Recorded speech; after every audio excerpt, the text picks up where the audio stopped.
but nobody was really challenging. Nobody showed that fight, like, oh, they wanted to win.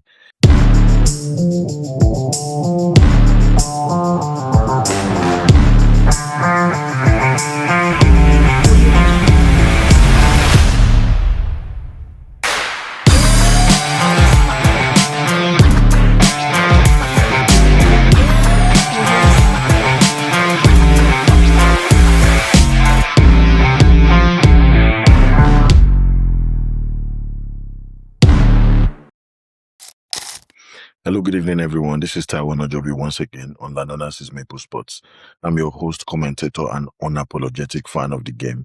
This is 9 p.m. Mountain Standard Time. I'd like to say today is a good day. Take a chance, try something new, and make a difference. I've just finished watching the Brooklyn Nets play the New York Knicks, and this is a complete embarrassment. The Knicks have lost 9 of 11 of their last 9 out of their last 11 games. They've lost 9. And they still went ahead and they defeated the Brooklyn Nets 120-66, beat them by 54 points. So I'm trying to really understand what is really happening in the league, because I can't remember the last time I saw a squad that had a 54-point deficit in a regular season this much between two rivals. This is a rival weekend, for crying out loud. I like to look at the numbers just to give you an idea and, give you some of the things that I'm frustrated about. Franchise record, the Knicks have never beaten the Brooklyn Nets by a 54-point margin ever before. They beat them by 54 points. To me, this is what we call monumental demolition. It says more about the teams than even the score alone. So even the rivalry we're trying to achieve, we're far from it.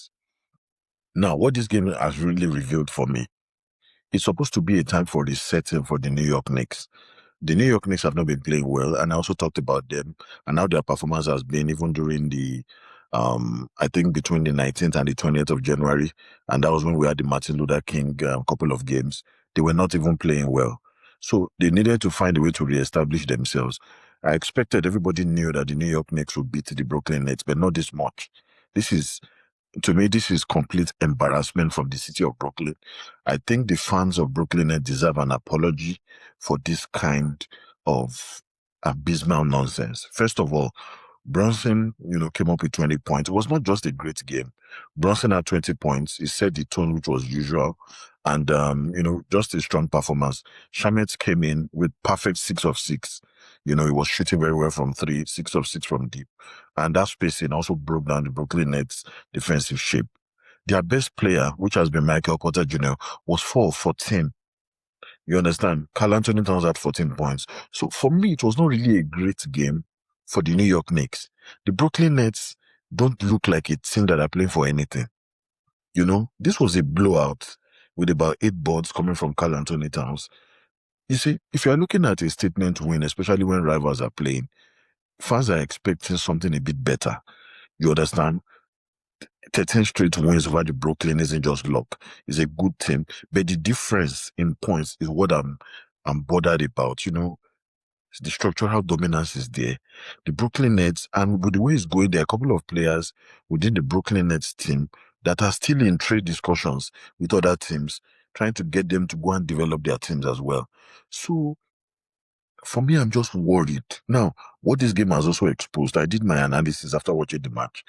Michael Porter Jr., the person that led the entire team, the guy that led the entire team, was 4 of 14 from shooting. That tells that the players are not motivated.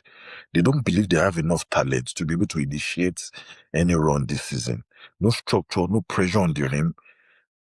It was a psychological balance. At halftime, they were down 32 entering the fourth. No, at the end of third quarter, they were down 32 entering the fourth quarter. And they gave up a 16-0 run after that.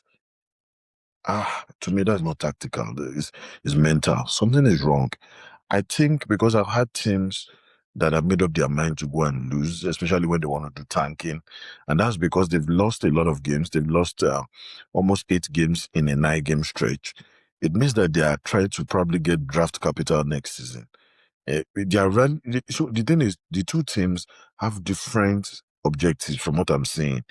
Since when Kevin Durant and Kyrie left the team, Brooklyn has, decided to take the shape of a team going through restructuring, a new core, a new philosophy.